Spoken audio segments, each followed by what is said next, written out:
Dzień dobry. Dzisiaj przyjechaliśmy do Kruszwicy. Jest to miasto położone w województwie kujawsko-pomorskim, nad jeziorem Gopło. Kruszwica jest ważnym ośrodkiem gospodarczym, handlowym i kulturalnym regionu. Znajdują się tu zakłady przemysłu spożywczego. Jest to spowodowane położeniem miasta w rejonie o dobrze rozwiniętym rolnictwie. Ogromną rolę w życiu miasta odgrywa też turystyka, która jest związana przede wszystkim z początkami polskiej państwowości. Przejdziemy się po tym mieście i obejrzymy zabytki tego miasta. Zapraszamy na szybki spacer z nami. Spacer rozpoczynamy od kolegiaty świętych Piotra i Pawła. Na dziedzińcu, z obu stron prezbiterium kolegiaty, stoją dwie figury świętego Jana Nepomucena i świętego Wawrzyńca. Pochodzą one z połowy XVIII wieku. Obie figury stoją na ośmiobocznych kolumnach osadzonych na czworobocznych podstawach. Oprócz tych figur na dziedzińcu kolegiaty znajduje się dzwonnica z jednym dzwonem wykonanym w 1928 roku oraz grobowiec powstańców wielkopolskich. 17 maja 1925 roku złożono do nowo wybudowanego grobowca szczątki ekshumowanych powstańców pochowanych wcześniej osobno w starej części cmentarza: Franciszka Waleńczewskiego, Władysława Skoniecznego, Antoniego Kuraszkiewicza i Jana Dąbrowskiego.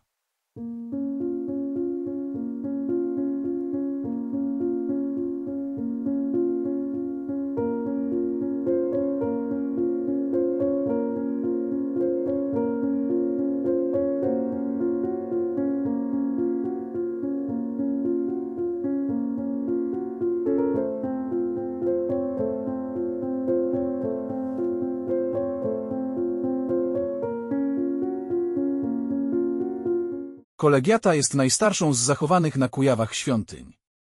Kościół jest zbudowany w stylu romańskim. Jego budowę rozpoczęto w 1120 roku, a ukończono 20 lat później, w 1140 roku. Kolegiata jest trójnawową, filarową bazyliką zbudowaną na planie Krzyża Łacińskiego. Wzniesiono ją z granitu i piaskowca.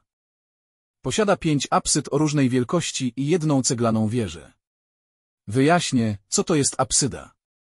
Jest to pomieszczenie na rzucie półkola, półelipsy lub wieloboku, dostawione do bryły budynku i otwarte do jego wnętrza. Kolegiata jest orientowana geograficznie, czyli prezbiterium z ołtarzem głównym jest po wschodniej stronie budynku. Ceglaną wieżę nadbudowano w XVI wieku. Analiza stylowa kolegiaty wyodrębnia dwie fazy jej powstania. Pierwsza faza to połowa XI wieku. Powstała wtedy trójnawowa bazylika na planie Krzyża Łacińskiego. Druga faza to pierwsza połowa XII wieku. Dobudowano wtedy boczne kaplice, nadające świątyni wygląd charakterystyczny dla kościołów benedyktyńskich z XII wieku.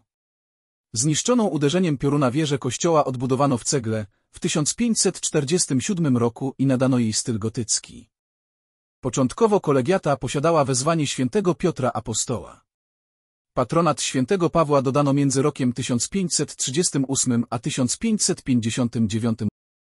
Ponadto, na początku XX wieku kolegiacie dodano również wezwanie narodzenia Najświętszej Maryi Panny.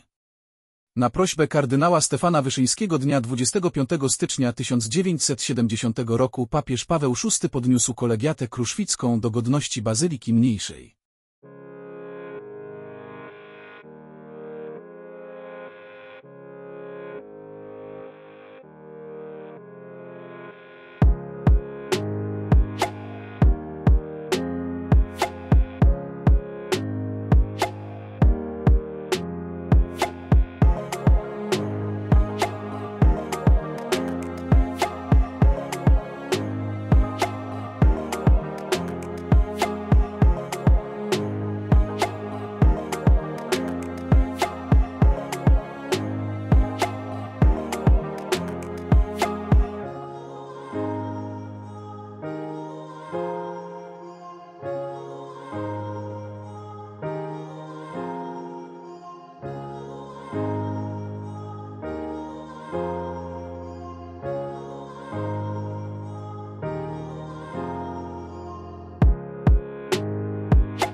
Idziemy w kierunku mostku nad jeziorem Gopło. Jezioro to jest największym naturalnym zbiornikiem wodnym województwa kujawsko-pomorskiego i historycznych Kujaw, będąc 11. co do wielkości jeziorem w Polsce. Gopło jest płytkim jeziorem rynnowym pochodzenia polodowcowego. Jego średnia głębokość to 3,6 metra, zaś w najgłębszym miejscu w pobliżu miejscowości Przewóz głębokość dochodzi do 16,6 metra. Na podstawie badań przeprowadzonych w 2002 roku wody jeziora zaliczono do wód pozaklasowych i 3. kategorii podatności na degradację. Doszliśmy do mostku pieszo-rowerowego przez jezioro Gopło. Z mostku rozpościera się wspaniały widok na część jeziora, z obu stron mostku. W oddali widać już kolejne cele naszego dzisiejszego spaceru, wieżę Ciśnień i nieco dalej Mysiew-Wieżę. Myszyje Wieża jest głównym punktem odwiedzanym przez turystów w Kruszwicy. Z Kolegiaty można dojechać na płatny parking przy Mysiej Wieży samochodem, można też przejść się pieszo ścieżką przy brzegu jeziora Gopło. My natomiast przejdziemy się najdłuższą trasą prowadzącą przez miasto i tę najdłuższą trasę przejdziemy na tym filmie. W przeszłości, przed 2002 rokiem mostek, na którym właśnie stoimy, był mostkiem kolejki wąskotorowej, która za mostkiem przez bramę wjazdową prowadziła na teren cukrowni. Z mostku przechodzimy na ulicę Ziemowita. Z prawej strony tej ulicy ujrzymy budynki cukrowni. Cukrownia jest najstarszym zakładem przemysłowym w Kruszwicy, powstałym w 1880 roku jako Towarzystwo Akcyjne Cukrownia Kruszwica. Budowa fabryki rozpoczęła się w tym samym roku. W 1929 roku po kolejnych modernizacjach cukrownia stała się jednym z najnowocześniejszych zakładów tego typu w Polsce. Obecnie od kilku lat zakład jest modernizowany i rozbudowywany.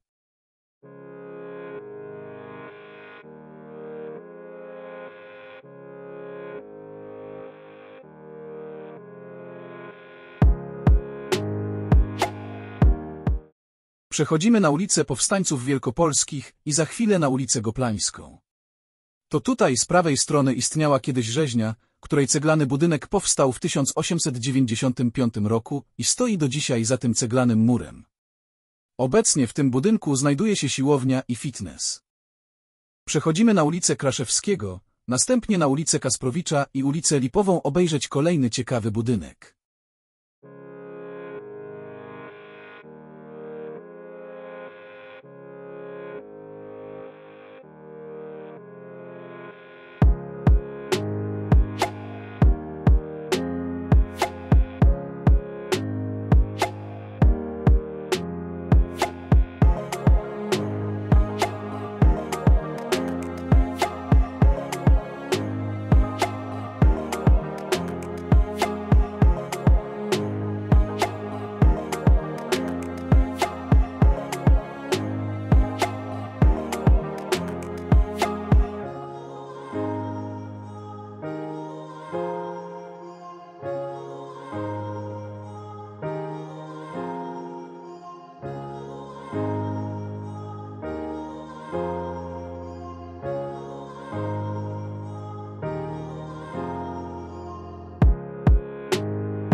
Doszliśmy do kolejowej wieży Ciśnień.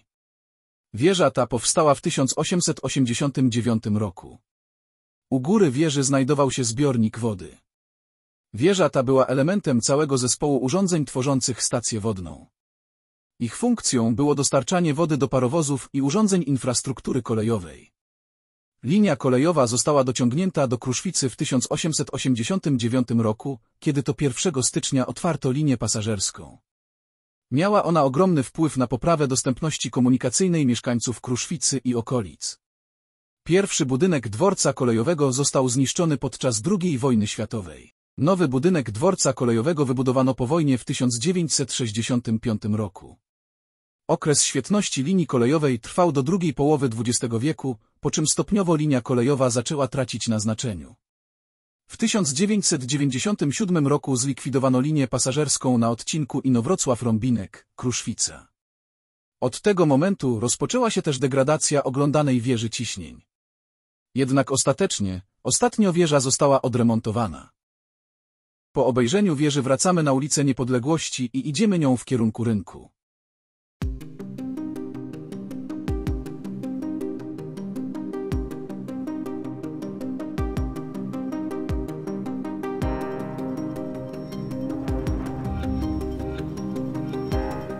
Doszliśmy do rynku. Jest to prostokątny plac, który dzieli się na dwie części. Jedna z nich to doskonałe miejsce dla okazjonalnie organizowanych targów i imprez.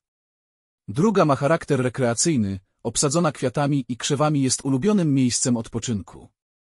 W połowie XIX wieku na rynku wybudowano kościół ewangelicki. Część rynku z kościołem została obsadzona krzewami i drzewami. Po zakończeniu II wojny światowej kościół ewangelicki uznano za zbędny i w ramach usuwania niemieckich symboli, kościół ewangelicki zburzono całkowicie.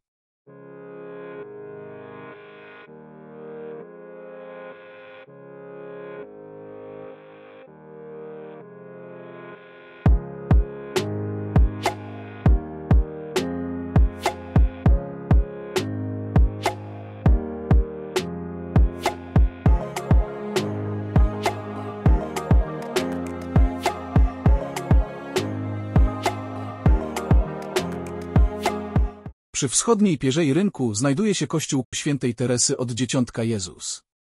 Świątynia stoi na miejscu dawnej drewnianej świątyni świętego Klemensa. Jej budowę rozpoczęto w 1926 roku, a ukończono w 1928. W następnym roku świątynia została poświęcona przez księdza kardynała Augusta Chlonda, prymasa Polski, i księdza biskupa Antoniego Laubica, biskupa pomocniczego archidiecezji gnieźnieńskiej. W czasie okupacji Niemcy zniszczyli wieżyczkę na kopule oraz ołtarz główny i zamienili świątynię na magazyn. Po zakończeniu II wojny światowej przywrócono budowli sakralny charakter i jest dalej świątynią rzymskokatolicką. W 2004 roku zamontowano na kopule odbudowaną wieżyczkę wraz z kopią krzyża, przywracając świątyni wygląd sprzed 1939 roku.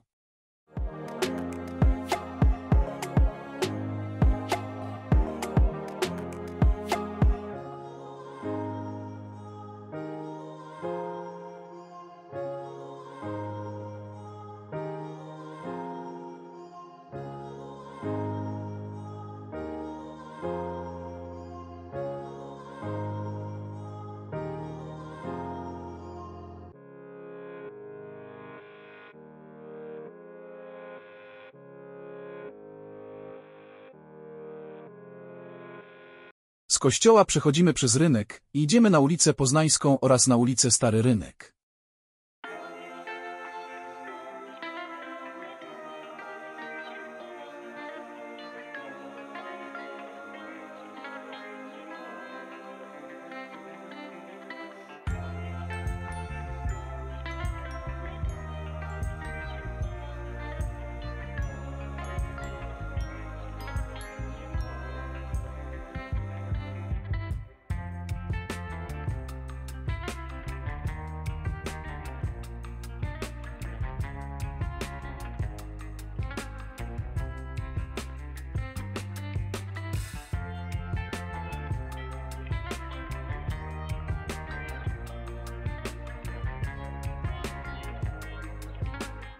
Doszliśmy na miejsce, które znajduje się tuż obok rynku. Są to budynki powiniarni, a konkretnie Kujawskiej Wytwórni Win. Widzimy je na ulicy Poznańskiej 3 i 5. Winiarnia została założona w 1920 roku przez Henryka Makowskiego. Przed II wojną światową zakład rozwijał się doskonale. W tym okresie produkowano 30 gatunków win i soków owocowych. Po II wojnie światowej zakład został upaństwowiony. Z wcześniejszej pozycji krajowego lidera w produkcji win stał się lokalną fabryką, a jakość produkowanych win systematycznie spadała. Po szybkim obejrzeniu tego miejsca przechodzimy na ulicę Zamkową i idziemy w kierunku widocznych już niedaleko wież, wieży Ciśnień i Mysiej Wieży. W 1934 roku wybudowano wieżę Ciśnień, która była niezbędnym elementem sieci wodociągowej w tamtym czasie. Posiada konstrukcję żelbetonową. Wodociągi komunalne uruchomiono rok później. Na terenie ujęcia wody znajduje się stacja pomp, zbiornik wody i urządzenia uzdatniające wodę.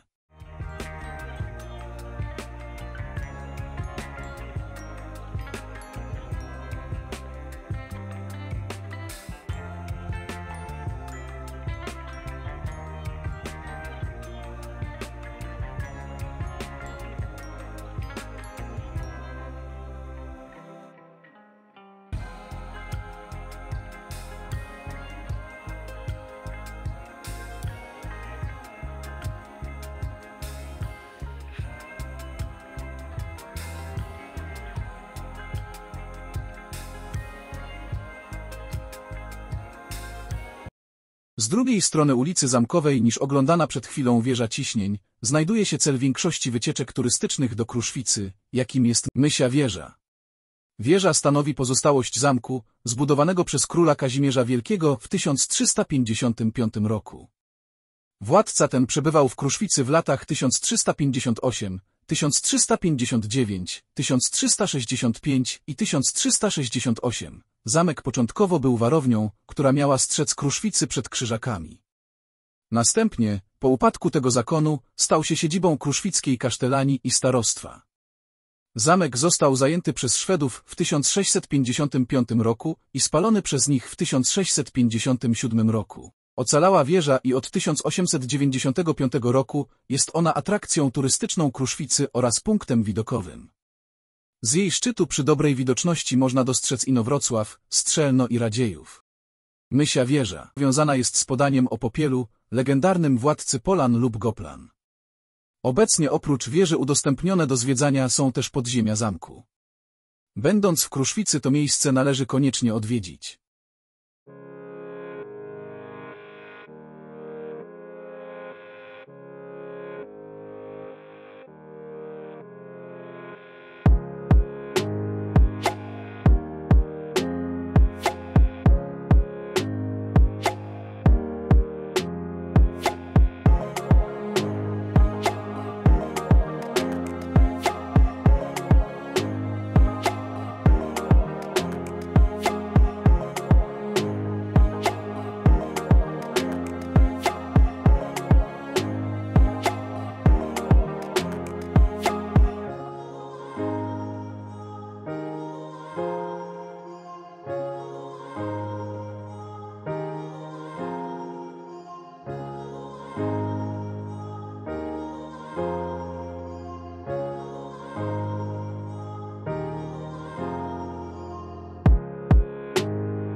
Na drugim brzegu jeziora Gopło widoczny jest amfiteatr.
Po wyjściu na szczyt wieży można oglądać wspaniałe widoki na Kruszwicę i dalszą okolicę.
Po obejrzeniu Mysiej Wieży i pozostałości zamku idziemy jeszcze deptakiem do końca Półwyspu Rzępowskiego.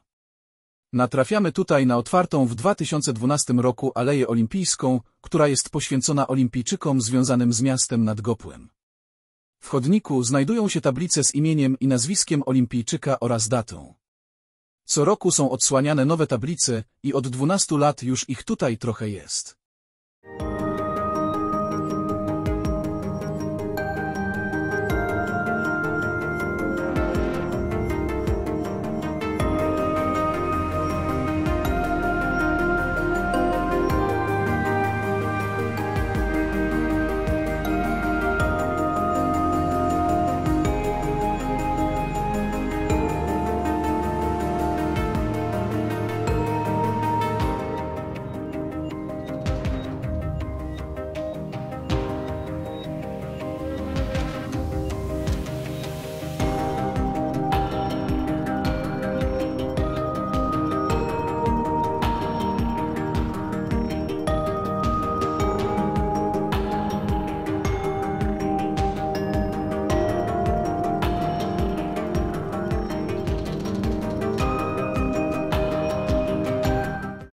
Doszliśmy do plaży na końcu Półwyspu Rzępowskiego.